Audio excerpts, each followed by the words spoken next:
Donc je pense qu'on va pouvoir commencer. Comme ça a été présenté, aujourd'hui on va parler d'Android Architecture Components. Moi je suis David, je travaille chez Smartsoft et je vais vous présenter la première partie d'Android Architecture Components. Et Ludovic ici présent va vous présenter la dernière partie qui parle de Room. Donc un tout petit moment à passer sur Smartsoft. On fait partie du groupe 92R. Donc nous on est le pôle mobile, l'agence mobile de ce groupe. On a aussi une agence web marketing et communication. On est aujourd'hui 110 personnes, on travaille à Réaumur et on recrute, donc n'hésitez pas à venir.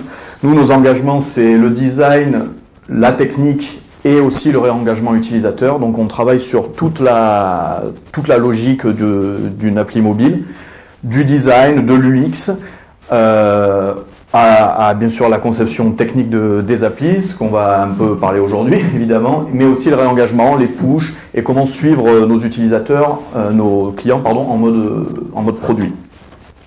Bon, rentrons dans le vif du sujet donc. Aujourd'hui je vais vous parler de ce qu'est le développement maintenable. Alors, tout de suite, je vous explique que moi, je ne suis pas un grand gourou de l'architecture, malgré le fait que je vous parle d'Android Architecture Component, bien sûr.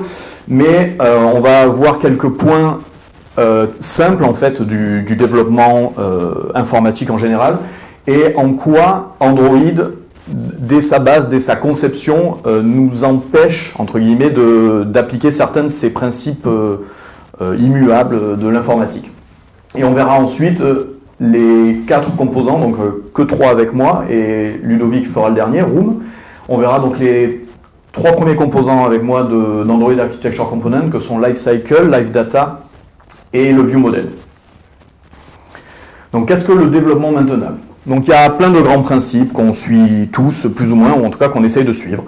Un des premiers principes, c'est celui de la Single Responsibility, c'est-à-dire qu'une classe, disons une brique fonctionnelle de notre application ne doit être modifiée que pour un seul changement de spécification du fonctionnel. Et c'est vrai, le contraire est vrai, c'est-à-dire qu'un seul changement de spécification du fonctionnel doit changer qu'une classe. On va essayer de suivre pendant toute la présentation un petit réfléchir en Android ce qu'on peut faire et réfléchir à un petit service qui tourne, qui a accroché une activité, qui, quand on le lance, il dort pendant 3 secondes et à la fin, print dans la console le titre de l'activité. Voilà. Un truc tout simple. Un truc tout simple et on va comprendre rapidement en quoi c'est compliqué de faire ça sur Android. Simplement, le premier point, si on a besoin de l'activité dans notre service et qu'on change, par exemple, on ne veut plus imprimer le titre de l'activité mais un autre champ, on va devoir changer et du code dans l'activité et du code dans le service. Pourquoi ?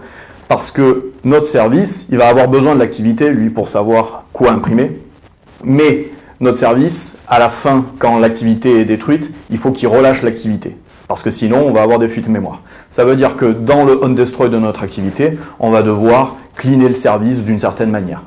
Ça veut dire qu'en changeant un seul fonctionnel, on va devoir changer du code dans 2 classes. Donc déjà, en tout cas à la base de ce qu'on peut faire de façon simple en Android, on voit que ça c'est déjà cassé, ce grand principe. Le deuxième c'est l'Interface Segregation Principle, c'est-à-dire que plusieurs petites interfaces valent mieux qu'une seule qui sait tout faire. Et on sait tous ce que ça veut dire, des activités qui font 2000 lignes, 3000 lignes, qui contiennent des fragments qui font pareil, ça nous est tous arrivé. Et enfin, quelque chose qui paraît bête, mais tout code comporte des bugs. Donc le bon code c'est celui qu'on peut corriger facilement. Le bon code aura aussi des bugs, évidemment, sauf que quand on peut le corriger facilement, quand c'est facilement maintenable, tout de suite, c'est plus agréable.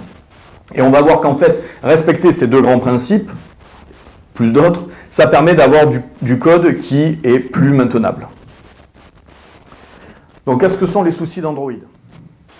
Voilà le souci d'Android. Et encore, on ne peut pas bien lire.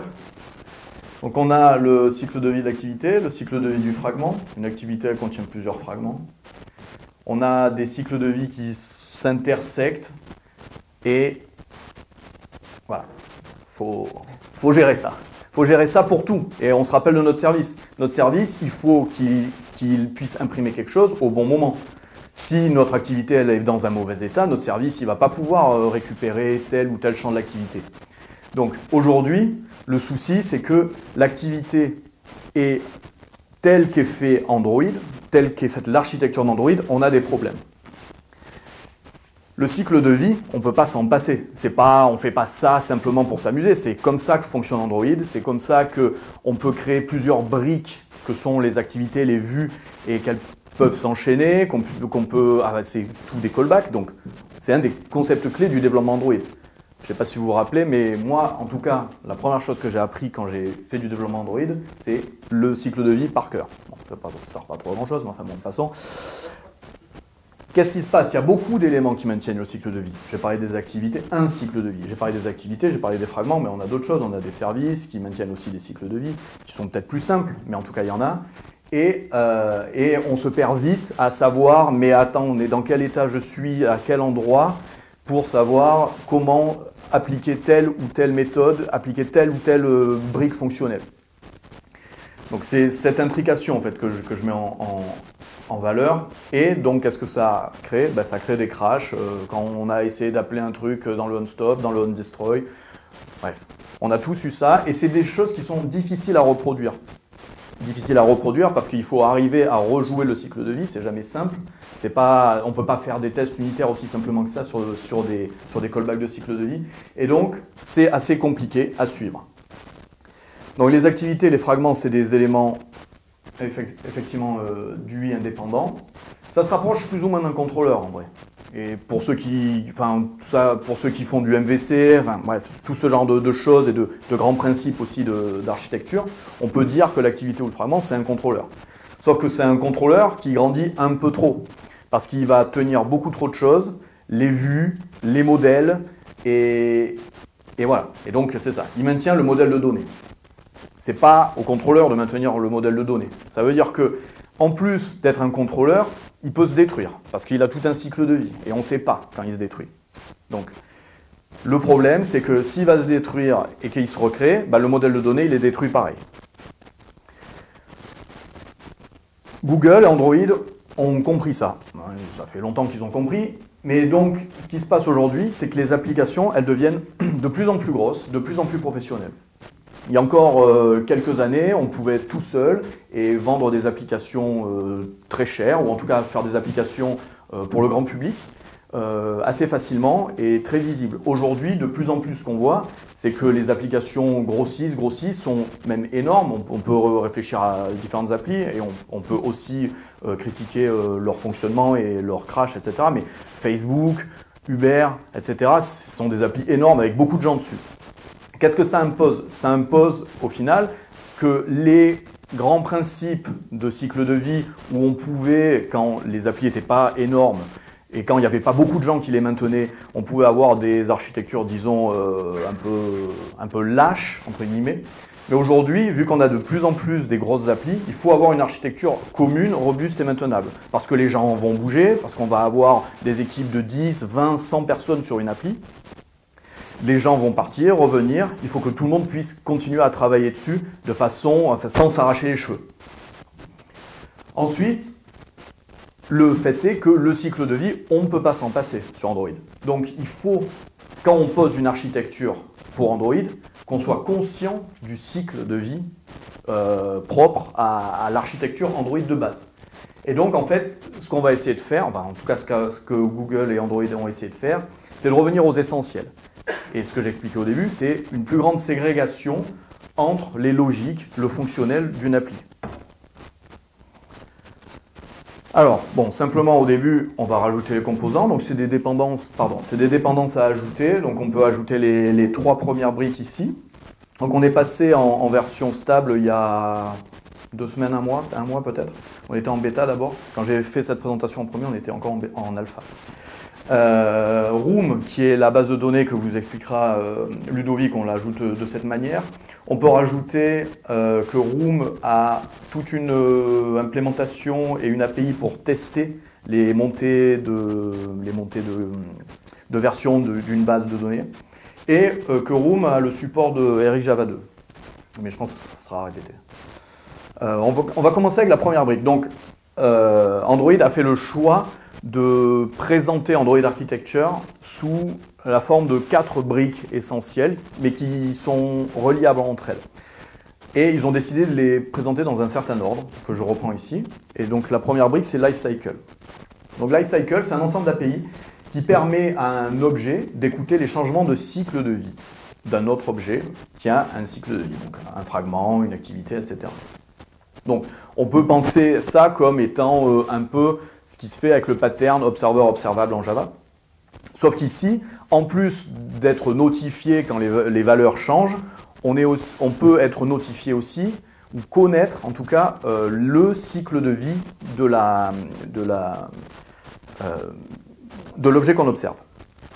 Et on peut même faire mieux maintenant. On peut faire étendre les fragments de Lifecycle fragment pour s'abonner au changement d'état, mais même maintenant avec la bibliothèque de support, le fragment implémente Lifecycle, une implémentation de Lifecycle pour pouvoir s'abonner à ces changements d'état directement. C'est ce que j'ai mis d'ailleurs ici. Donc depuis la support 26.1, tous les fragments implémentent Lifecycle Owner. Ça veut dire qu'on peut choper le lifecycle du fragment et ajouter des observeurs dessus. Alors là, vous allez me dire, c'est un peu bête de s'ajouter soi-même en tant qu'observeur de l'observable. C'était juste pour montrer que, en fait, ce qu'on peut faire, c'est avec une annotation ici, dans le lifecycle event, on resume, on peut trigger une fonction, un callback. Donc ici, évidemment, on aurait mieux fait de rentrer dans le onResume pour faire ce qu'on doit faire ici. C'est pour expliquer le délire. Donc on va revenir au petit service que je vous parlais tout à l'heure. Le petit service que je vous parlais tout à l'heure, il se lance, il va dormir un petit peu, et puis à la fin, il fait autre chose. C'est autre chose, c'est récupérer le titre de l'activité et l'imprimer dans la console. Qu'est-ce qu'il lui faut, ce service? Il lui faut l'activité, parce que sinon il ne va pas pouvoir récupérer le titre de son activité. Et il lui faut le cycle de vie. Donc le cycle de vie qu'on a grâce à Android Architecture. Qu'est-ce qu'on fait avec ce cycle de vie? Donc c'est le cycle de vie de l'activité ici, on le voit. Je chope l'activité et son cycle de vie. On aurait pu évidemment le choper dans l'activité directement. On rajoute en observeur de ce cycle de vie notre petit service. Le petit service, lui, il va se lancer quand notre activité est lancée. Donc il se lance ici, il va dormir et il va, après 3 secondes, faire quelque chose. Ce quelque chose, c'est prendre le titre. OK. Si j'avais fait un service tout simple, j'aurais dû aller essayer de voir l'activité avec des boolets, etc. On ne sait pas trop, on fait ce qu'on peut, voir dans quel état elle est, pour qu'ensuite on puisse print le titre de l'activité. Parce que si elle est détruite, on risque d'avoir des problèmes.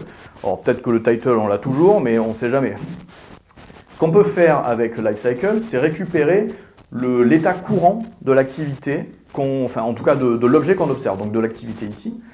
Et on peut vérifier si c'est au moins started, donc au moins lancé. Ça sera, si elle rentre dans le pause, dans le stop, ça sera faux. Et on va pouvoir imprimer que à ce moment-là. Et ce qui est bien, et un des trucs vraiment intéressants de Lifecycle, c'est que ici, notre activité, elle va leaker si à un moment donné on la détruit. Parce que ce service, il continuera de la tenir.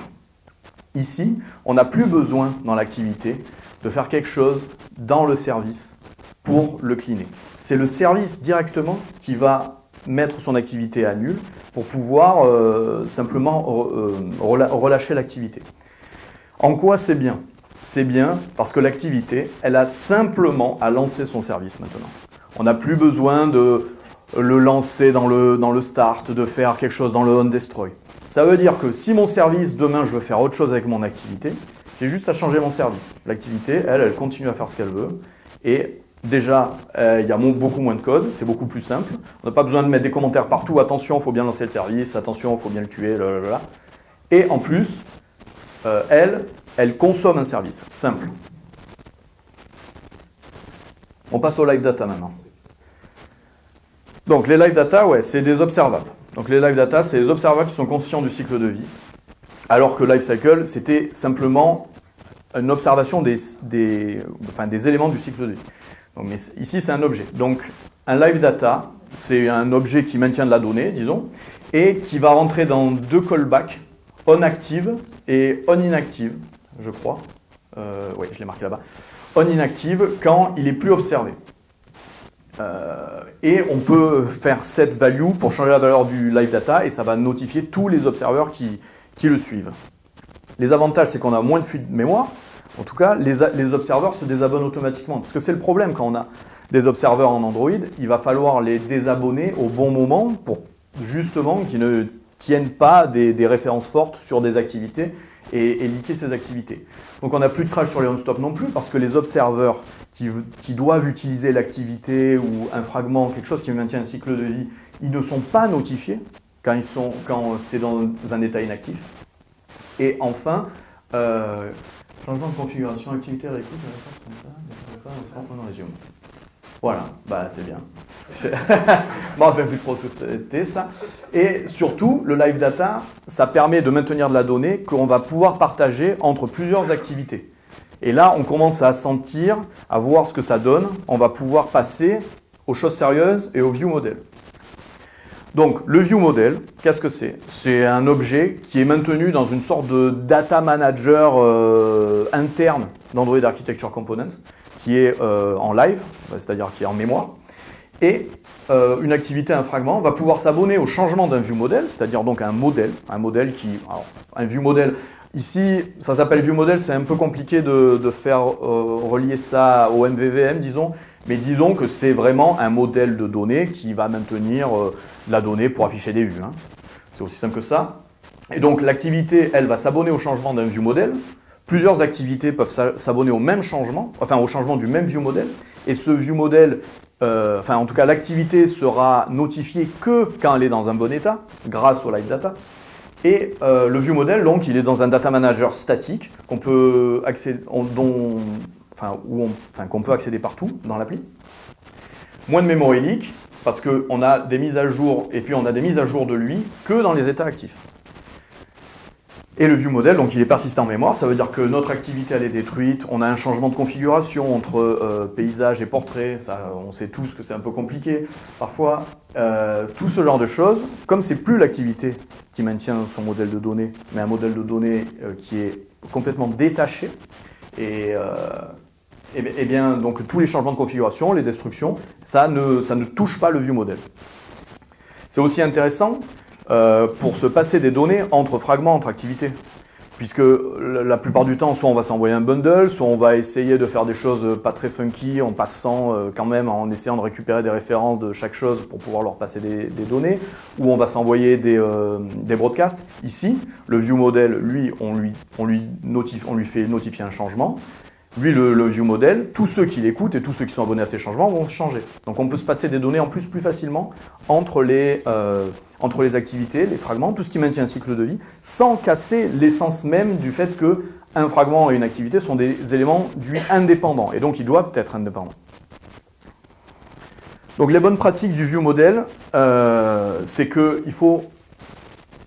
Disons, il faut essayer autant que faire se peut de baser le view model sur les API fournis par Lifecycle et Live Data. Sinon, c'est intéressant parce que ça sert de data manager, mais en plus, là, avec Lifecycle et Live Data, on peut s'abonner au changement, donc c'est encore plus intéressant. Donc la bonne pratique, c'est le view model qui contient des live data, et donc ces live data sont observés dans les activités.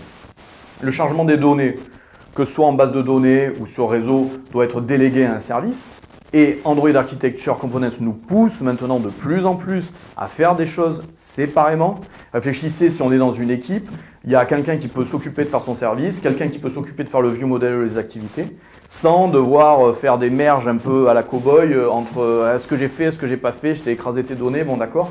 Lui, son service, il le fait de son côté, moi je fais mon view model et c'est bon, ça fonctionne. Et si on n'a plus besoin du view model, ça peut arriver, si on est dans une page de détail, on récupère un view model pour afficher les détails, mais si on sort de cette page de détails, peut-être qu'on n'a plus besoin du modèle de données. Et bien on peut le release de la mémoire en faisant un clear. Donc maintenant un petit exemple. On ne voit pas très bien, mais disons qu'on a on a une classe MainViewModel qui est en ViewModel d'Android Architecture Component. Et il va contenir un mutable live data. Qu'est-ce que c'est un mutable live data? Comme son nom l'indique, c'est un live data sur lequel on peut faire set value. Voilà, c'est tout simple. Lui, le main view model, va exposer un live data, c'est-à-dire que l'activité va pouvoir s'abonner au changement de ce view model, de ce live data, mais ne va pas pouvoir le modifier, en l'occurrence. Lui, le view model, quelque chose indépendant. On aurait pu penser qu'on peut aussi avoir des interactions entre l'activité et le view model, mais on va essayer, autant que faire se peut, de demander si l'activité doit passer des informations, elle va passer des informations à un service. Elle va passer des informations à un service qui, lui, va aller récupérer des données, les traiter et les renvoyer au view model, qui, lui, ensuite, va notifier son activité si elle est toujours vivante pour qu'elle se mette à jour. Mais c'est comme ça, en gros, il faut essayer de passer les informations entre différentes briques logicielles qui sont indépendantes. Donc ici, on expose un live data, c'est quelque chose sur lequel on peut s'abonner, et on délègue le chargement des données à un service quelconque, voilà, qui, dans son succès, va setter la valeur du live data pour pouvoir trigger les callbacks du lifecycle. Donc ici, on a une activité qui est en lifecycle activity. Je crois aussi d'ailleurs que depuis la bibliothèque de support, on peut récupérer une activité simple. Et elle maintient un main view model. Donc, elle maintient ça en champ, quoi. Et qu'est-ce qu'elle fait? Donc ici, c'est ça qui est intéressant, c'est l'API d'Android Architecture Component. Donc on va récupérer le view model providers, donc c'est le data manager en mémoire, qui va récupérer derrière la classe main view model. Ça veut dire qu'on a un main view model, c'est le modèle de données de la main view, disons, et on va pouvoir s'abonner donc au business object qu'elle maintient. Donc c'est un live data et on l'observe. Et à chaque fois qu'on a un changement, on va pouvoir updater lui. Qu'est-ce que ça veut dire ici? Ça veut dire que au lieu d'avoir une activité qui va appeler un service, qui va attendre dans le callback du service des réponses, parser ces réponses, les mettre dans un objet, voire directement changer les vues dans le callback de cette réponse, et puis gérer aussi les erreurs. Ici, tout ce qu'elle fait, c'est dire, OK, moi, mon modèle de données, il est là-dedans, dans le main view model. J'observe ces changements, et c'est tout. Quand les changements apparaissent, moi, je me mets à jour. Donc Room, qu'est-ce qu'il y a? J'espère qu'il n'y a rien derrière, mais enfin, de toute façon. Donc Room, ça va être expliqué par Ludo tout à l'heure. Il va faire en plus un comparatif entre Room et Realm, je le laisserai parler. Qu'est-ce que j'ai noté? J'espère que... d'accord. Ok, donc, je parle un peu de Room alors, d'accord, très bien.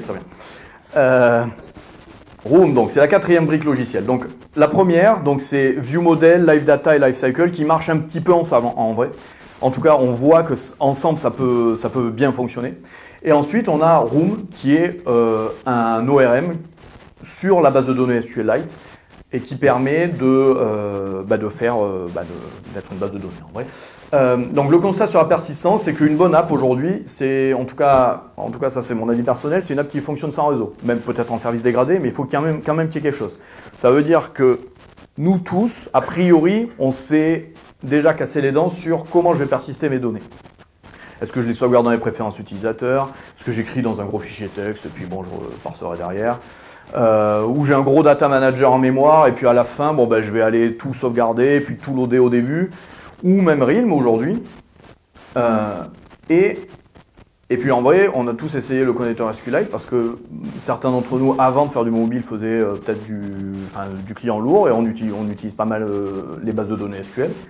Et au final, on sait très bien ce que c'est, quoi. C'est vraiment pas très agréable, quoi. Ah, j'ai plus rien derrière? C'est bizarre. Diapositive 28. Ah, voilà. Mais le fait est que SQLite, c'est une bonne solution. Alors, je vais quand même vérifier que j'en ai pas trop dit derrière. Attendez. Ouais, si, j'en ai trop dit. Oh non, ça va. Ok. Bon, j'en parle un petit peu. Donc, SQLite, c'est une bonne solution. C'est une solution déjà que tout le monde connaît. Les gens qui font du back connaissent, les gens qui font du front connaissent, les gens qui font du client lourd connaissent. C'est quelque chose qui est... déjà qui est vieux et qui est toujours là. C'est un peu comme Java. Donc ça veut dire qu'a priori, il y a quelque chose de bien dedans. Ça permet de maintenir une base de données relationnelle. avec des hautes performances en écriture et en lecture. Disons, c'est une bonne solution. Le seul problème, c'est que le connecteur SQLite originel d'Android est vraiment trop dur à maintenir. Et ça permet, oui, c'est ça, c'est ce que j'ai dit. Ça permet de se parler facilement entre des intégrateurs d'API, puisque eux utilisent un peu les mêmes technologies et ont les mêmes idées sur la question. Donc Room, c'est la solution de Google pour dépoussiérer cette base de données. Et donc c'est une simple dépendance à ajouter. Donc c'est comme le reste, on n'a pas besoin de passer Android O. Et c'est une couche d'abstraction ORM d'assez haut niveau, disons, qui permet de mapper la base de données SQL en objet Java. Donc ici, ce qu'on a, c'est quelque chose de beaucoup plus simple à manipuler, tout en utilisant une brique essentielle d'Android. Puisque Android Architecture Component, comme vous pouvez le voir, n'invente pas une nouvelle façon de faire des applis. Il rajoute des API à ce qui est le cœur d'Android pour en faire quelque chose de plus professionnel, plus industrialisable. Ce qui est intéressant avec Room, c'est que ça crée à la compilation des classes générées, ce qui fait qu'on a des erreurs de compilation si on fait n'importe quoi. Donc le chargement asynchrone du business object, pour finir je pense, donc qu'est-ce que c'était dans mon load business object? J'appelais un service, un fameux service qui chargeait de façon asynchrone un objet. Donc ici en fait, qu'est-ce que ce service fait? Il va chercher dans une base de données Room, ici, l'objet et le renvoyer. Il va mieux vous expliquer que moi Room, donc on va continuer comme ça. On va conclure. Donc, Android Architecture Component, c'est prometteur. C'est-à-dire que moi, j'ai vu beaucoup de gens poser des archis, dire il faut faire comme ci, il faut faire comme ça, sinon on ne peut pas faire du développement maintenable. Et puis ces archis, c'est quelqu'un dans son coin. Alors des fois, il va poser son archi sur un GitHub et ça va être bien staré, donc c'est bien. Mais après, il va faire autre chose, ou alors c'est pas bien suivi, ou alors il y a des bugs.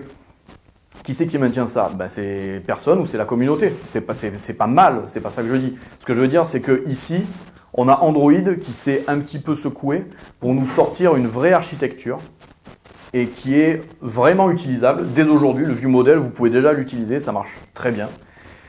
Le seul souci aujourd'hui, c'est qu'on n'a pas encore beaucoup de documentation.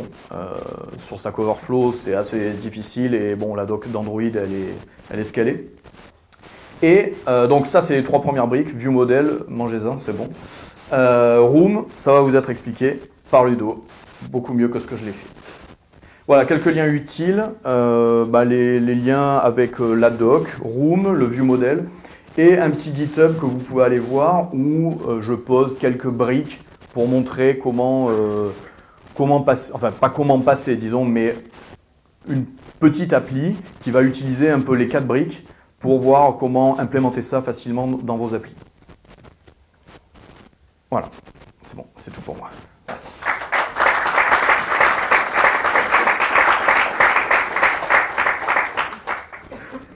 Alors, beaucoup de questions. Bonjour. N'hésitez pas à poser vos questions. Ça a été voté, c'est bien. Est-ce qu'il y a des questions ?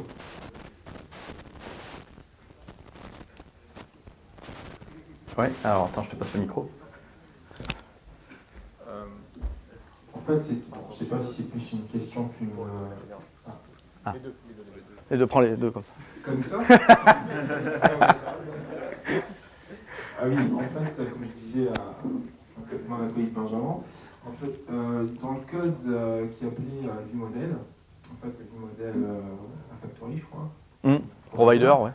En fait, soit c'est une méconnaissance de ma part, mais le ViewModel est retenu, en fait, il est affecté en fait, à la variable en fait, dans l'activité. Mais comment ça, si c'est pas enlevé, c'est un leak, non ou, Non, là, j'ai récupéré un micro. Non, c'est bon. D'accord, bon, les micros marchent pas en fait. Attends, je vais répéter. Si je peux. Merci. Donc, la question est la suivante, c'est... Vu que l'activité maintient dans un champ son ViewModel, est-ce que c'est un leak quand elle se détruit? Alors, non. Voilà, ça c'est bon. Donc non, c'est pas un leak. Pourquoi? Parce que lui, le view model, sait se désabonner aussi de tout ça. Il va se désabonner et on va... Et puis, alors, disons que le view model, lui, est un leak, entre guillemets, puisque c'est quelque chose qui est maintenu statiquement dans toute l'appli et pendant tout le temps de l'appli. Mais lui, il ne va pas maintenir l'activité. Il va désabonner son activité quand elle sera détruite.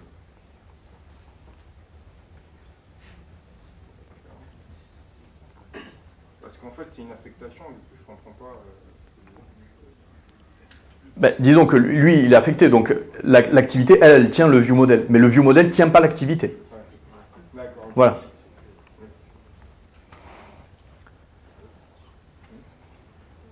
D'autres questions? Ouais. Alors, je sais pas, faut crier, faut... D'accord, c'est bien.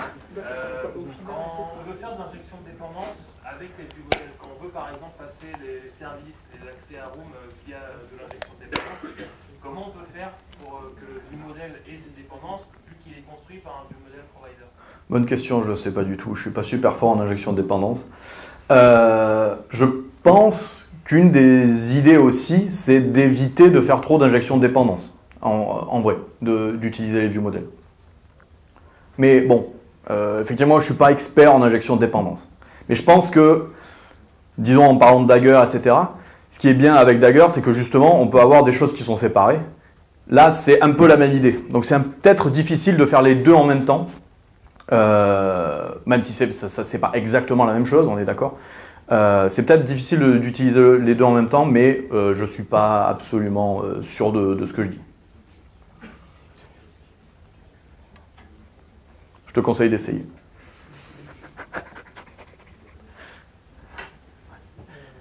Une question ou une remarque. Quand tu crées ton view model, quand tu le récupères, tu utilises, je sais plus exactement ce que ça m'étonne, mais c'est viewModel.off. Ouais. Et tu passes le contexte. Ouais, je passe le contexte. Ça, la toute première fois, ça le crée quand tu fais ça. La toute première fois, ça le crée. Oui, probablement, oui.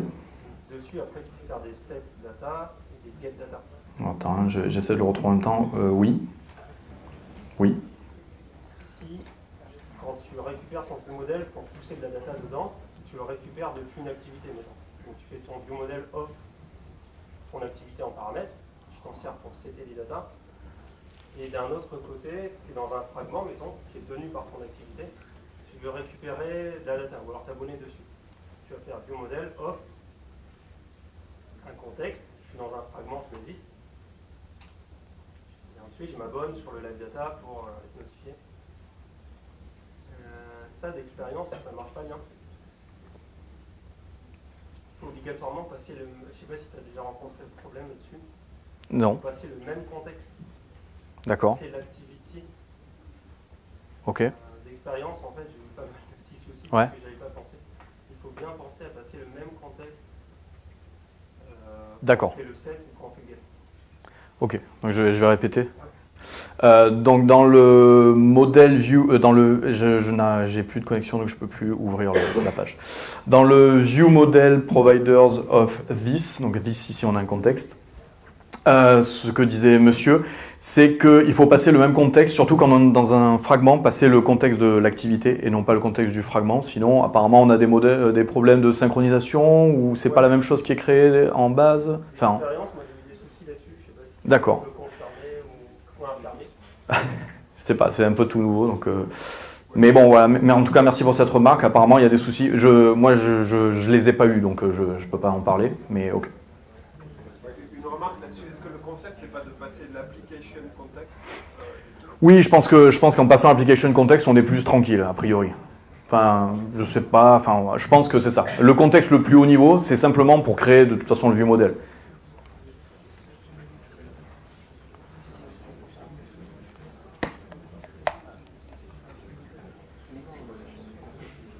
Encore des questions, des remarques? Est-ce que tu as déjà vraiment utilisé les architectures composantes sur un projet pour plusieurs mois de dev, 5, 6, enfin, c'est très récent, mais sur long terme, est-ce que ça t'a vraiment apporté quelque chose par rapport à ce qu'on a actuellement? Alors la question c'est, est-ce que j'ai déjà utilisé ça de façon industrielle, disons? Oui, voilà. La réponse est non, clairement. Mais en voyant ce qu'on peut faire avec des choses vraiment très très simples, je pense que ça peut aider à faire des choses plus propres en vrai. Ensuite, il faut essayer, c'est tout nouveau, c'est en stable depuis 1 mois, ou 1 mois et demi disons. C'est à voir, effectivement. Je pense qu'il y a des gens qui doivent essuyer les plâtres avant que tout le monde y aille. Peut-être que ça restera mort-né. Mais aujourd'hui, ce que ça promet, moi je trouve ça vraiment bien. Disons, d'arriver enfin à avoir des choses séparées, propres, plus propres disons, sans avoir la plaie de tout ce cycle de vie où on doit faire attention à tout ce qu'on tient, tout ce qu'on relâche. Moi je trouve ça, en tout cas je trouve que c'est un grand pas pour l'architecture Android. Ensuite, à voir bien sûr à l'usure si déjà ça va être accepté par la communauté, utilisé, mieux documenté. C'est nouveau. Mais moi non, j'ai pas utilisé encore ça de façon industrielle.